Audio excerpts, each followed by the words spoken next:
Boa tarde, pessoal, Forte Pensador TK aqui e mais uma edição da nossa resenha TK com o livro Não Se Você Pode Confiar nos Comunistas, capítulo 3. No capítulo 3 nós temos o título Moldagem de um Comunista. E nesse capítulo, continuando do segundo capítulo, que foi sobre como o comunista é recrutado, esse aqui mostra meio que a estrutura dele. E na verdade o capítulo faz mais contar um pouco da história do marxismo, e você consegue entender algumas coisas importantes sobre ele, tá? Eu espero que vocês estejam gostando dessa linha de resenhas, qualquer sugestão de novo livro, ou crítica, sugestão, elogio, vocês fiquem à vontade para comentar e já compartilha se vocês estiverem gostando, tá? Então o livro começa dizendo, o que muitos já sabem, que o comunismo se originou, das teses do Karl Marx e do Friedrich Engels. Sabemos que o Marx originou o comunismo através do livro Capital e o Manifesto Comunista. E ele desde então tem se alastrado pelo mundo. Karl Marx escreveu seu livro mais ou menos entre o meio e o fim do século XIX, tá? E no fim do século XIX, finalmente, um partido marxista foi formado. E aí você deve perguntar, Walter, então foi o Partido Comunista? É errado. O Partido Comunista, o primeiro partido marxista que foi originado, sabe qual foi? Partido Social Democrático Trabalhista. Sim, o Partido Social Democrático, a social-democracia, qualquer semelhança com o PSDB não é mera coincidência, surgiu antes do Partido Comunista, gente. Isso aí foi antes de meados de 1903. Bem, aí depois você ainda tem que aturar pessoas dizendo que PSDB é direita, que FHC não é de esquerda, mesmo ele falando que é de esquerda. Você vê como é importante você estudar o passado e estudar as coisas que realmente aconteceram. Mas, continuando. Então, em 1903, em Bruxelas, Bélgica, o Partido Social Democrático Trabalhista, não o Partido Comunista, fez uma convenção. E nessa convenção nós tivemos dois personagens importantes. Um vocês devem conhecer muito bem e outro talvez nem tanto. Um deles é o Lenin, que o livro chama Lenin. Acredito até que Lenin deve ser o nome original dele, a gente que chama de Lenin. E o outro é o Martov. O que de importante aconteceu ali? Eles foram discutir ideias e o Lenin acreditava que o partido precisava ter um sistema de disciplina rígido, onde todos os seus integrantes tinham que ter necessariamente uma participação em trabalhos que estivessem abaixo deles, trabalhos assim de subordinados, enquanto que o Martov achava que isso era muito rigoroso e que devia ter pessoas que se filiam sem precisar necessariamente estar trabalhando nas bases do partido. E aí eles tiveram a discussão, o Lenin ganhou, e daí veio a expressão bolcheviques e mencheviques. O Lenin pegou a maioria, ganhou, então ficou o bolchevique, que vem maioria, e o Martov, a minoria, menchevique, os mencheviques. Então aí você tem a origem dos outros dois. E aí depois, quando voltaram para a Rússia, o Lenin pegou a ala bolchevique do Partido Social Democrático Trabalhista e fundou o Partido Comunista da Rússia, a partir do Partido Social Democrático. Então, amigos, o Partido Social Democrata, ele é a origem do comunismo, ele é o pai do comunismo. E aí o pessoal vem pensar que os social-democratas, eles não são comunistas, eles são mais comunistas de uma certa forma do que o próprio comunismo. Mas é aquela coisa, o comunismo se divide em várias nuances e mais tarde você vai ver que vai surgir a figura do Trotsky, que não era nem o Martov e nem o Lenin, ele tentava conciliar os dois. E aí, finalmente formado o Partido Comunista, Lenin começou com a sua ideia dessa disciplina rigorosa. Aí você perguntar, o que você deveria fazer para ser um membro do Partido Comunista? Simplesmente você apoiar as ideias do Lenin? Não, não era apenas isso. Não só você tinha que trabalhar nas bases do partido em alguma função, digamos assim, subordinado, como você tinha que dedicar toda a sua vida a eles. Você tinha que trabalhar de corpo e alma, disposto a sacrificar inclusive a própria vida para eles. O partido era dono de cada um de seus integrantes. Tal era o poder do partido. E por isso que você vê que os caras têm uma fidelidade praticamente religiosa ao partido. É como eu falei antes, o comunismo, colocando esse materialismo ateu, tentando parecer que não tem o transcendente, o espiritual, olhando só a parte materialista, ele substitui a religião e ele se torna uma religião. Então você vê que o esforço de tirar a religião cria outra religião. Então você já percebe que é muito vã essa ideia, não, acabar a religião é o ópio do povo. E o comunismo se torna o maior ópio do povo. Lembra aquela história? Critique-os do que eles são. Já começou aí. Eles criticam a religião como ópio do povo, mas o comunismo virou uma espécie de religião mais ópio do que qualquer outra religião fanática que você possa imaginar. Então aqui na página 43 eu vou ler um trecho para vocês terem ideia da dimensão da fidelidade que cada membro do Partido Comunista tinha que ter. Vamos lá. Em seu livro Como Ser um Bom Comunista, Liu Shaoqi, presidente da China comunista, esboça as qualidades requeridas de um comunista. Isso aí possivelmente foi na década de 60 ou até um pouco antes, quando o autor desse livro escreveu, né? Aí ele fala: a capacidade de um membro do Partido Comunista ser ou não capaz de absoluta e incondicionalmente subordinar seus interesses particulares aos interesses do partido em quaisquer circunstâncias é o critério através do qual se experimenta a sua lealdade ao partido, à revolução e à causa comunista. Sacrificar os interesses pessoais e mesmo a própria vida sem a menor hesitação, e aqui eu grifo isso, até euforicamente, pela causa do partido, pela libertação da classe, pela libertação nacional e pela emancipação da humanidade, traduz a mais alta manifestação de ética comunista. Demonstra a mais elevada manifestação de princípios de um membro do partido. Essa é a maneira de exteriorizar a pureza da ideologia proletária de um membro do partido.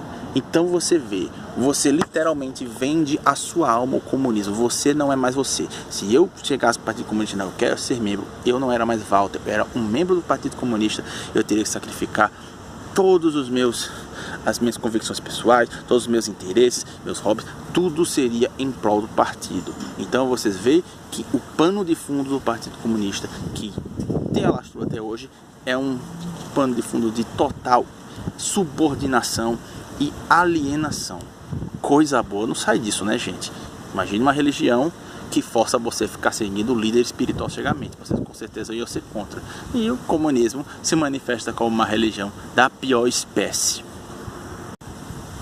E aí depois ele vai falando que a organização do Partido Comunista, você tem organizações centrais, pode ser um clube, pode ser deixa eu ler aqui, um grupamento de vizinhos, um grupamento fabril, um grupo estudantil, um grupamento nacionalista. E eles têm uma série de votos. Os votos que eles fazem para tornar as decisões funcionam da seguinte maneira. Porque como normalmente funciona a democracia? Porque isso aí seria o aspecto democrático do comunismo. Mas veja bem, vou mostrar um detalhe importante que você não pode deixar de ignorar. Que você não pode ignorar, quer dizer. Na democracia, você tem 10 pessoas que votam em determinada coisa. 7 votaram contra e 3 a favor. E aí o contra ganha. As que são a favor não são obrigadas a concordar com o contra. Elas vão aderir porque foi o que foi votado a maioria, mas elas não são obrigadas a concordar com aquilo, tampouco de endossar aquilo, certo? Mas no comunismo não. No comunismo, você faz a votação. Enquanto há a votação, você até que pode discordar daquilo ali, mas depois que acabou, filho, você tem que abrir mão da sua visão e você tem que abraçar de forma convicta a opção vencedora. Então já imagine aí como é que é. Você já se anula pelo partido, você anula suas convicções, anula quem você é. E na hora até de você ter suas opiniões em relação aos conteúdos que eles votam, você tem que sempre abraçar cegamente o vencedor. O vencedor toma tudo. E aí já pensou? Votações fraudadas, o que pode acontecer, né? Mas é assim que funciona. Então esses comitês regionais, eles são submetidos a um conselho distrital que é diretamente hierárquico, está numa escala hierárquica acima deles. E do conselho distrital você tem os órgãos superiores e, por fim, o comitê central, que é o que toma as decisões principais do partido, e dele você tem o chamado Presidium, que no passado era chamado de Politburo. Não sei se essa é a pronúncia. E lá é a elite, a nata do comunismo que se elege lá. E todos eles são aqueles comunistas, como diz aqui na página 45, testados e aprovados. Ou seja, são caras que passaram por todos os rankings lá embaixo e eles mostraram fidelidade total ao partido. Então você vê que os caras que chegam ao topo são os caras mais fanáticos e convictos que você possa imaginar. Esses são os caras que ficam no topo. E até nesse comitê central se manifesta aquilo que eu falei antes. Você só pode ter uma voz oposta enquanto está votando. Depois você não pode ter essa votação oposta. E lembre-se daquela história. A pessoa, cada membro do partido, ele tem que ser submetido integralmente. Então o que acontece? Até as dissensões no Partido Comunista, eles usam para se fortalecer. Por quê? Se ocorreu de alguns caras discordarem e eles perderem, então automaticamente eles estão errados, certo? E eles vão ter que aceitar isso. Lembre-se, a disciplina é total. Eles têm que aceitar que estão errados. Do contrário, eles vão ser expulsos. E eles vão usar essa linguagem, essa narrativa para prevalecer a vontade da maioria, a vontade dos mais poderosos. Então, o partido, mesmo com dissensões, ele se firma. Porque os que ficam, eles vão colocar isso como a única verdade e a oposição não vai valer nada, e eles têm que admitir que estão errados. Vou ler esse trecho aqui para vocês entenderem o que eu quero dizer. Na página 45 nós temos o seguinte: percebemos periodicamente o que nos parece ser dissensões fundamentais dentro do Partido Comunista. Chefes comunistas são subitamente afastados de seus postos de mando, são mergulhados num turbilhão de vergonha e desgraça e frequentemente mortos. Então não é mera expulsão, gente. Quando ouvimos falar de disputa nos quadros superiores do comunismo, sorrimos satisfeitos à espera de ruptura e consequente desintegração do comunismo. Nossas esperanças, porém, são sempre vãs e terminam em desapontamento, porque não compreendemos que os atritos no nível supremo da liderança comunista, a ponto de situar em desgraça os próprios líderes, não significam evidência de divisão, mas prova de unidade, não são manifestação de fraqueza, mas de força. É facílima a prova histórica dessa assertiva. Em 1924, Lenin morreu. Deixou o destino do comunismo mundial entregue nas mãos de um politburo de 7 homens, lembra? O Conselho Central. Eram todos figuras do comunismo mundial, totalmente dedicadas à causa comunista. Todos haviam empenhado a sua própria existência a serviço do comunismo e, desprezando lar, família e fortuna, atravessaram adversidades e sofreram prisão e privações pelo bem do comunismo. Com a morte de Lenin, voltaram-se uns contra os outros numa orgia de aniquilamento recíproco.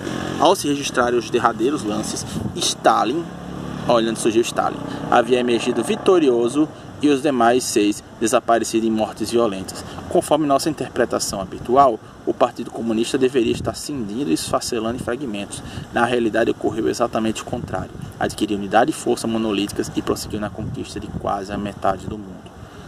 Porque aí nós chegamos à principal figura do comunismo, seu Stalin. Stalin, que ascendeu o poder após Leon Trotsky, após Trotsky, Stalin, após Trotsky, Lenin, e foi um dos maiores, talvez o maior ditador sanguinolento da história mundial, e ainda é adorado como se fosse uma figura heróica. E vem justamente do que eu falei no passado, nas outras edições, acerca de como o comunismo, o que é do interesse do partido, vira verdade, vira paz, vira o amor. Então o Stalin faz aquilo tudo, mas era em prol da revolução, era em prol da extinção do capitalismo opressor. Então tá valendo, entendeu? Algumas pessoas não vão admitir isso, mas esta é a verdade. O relativismo moral faz parte de quem é marxista e comunista. E aí o livro segue falando sobre a ascensão de Stalin. Vou ler esse trecho para vocês entenderem mais ou menos do que se trata.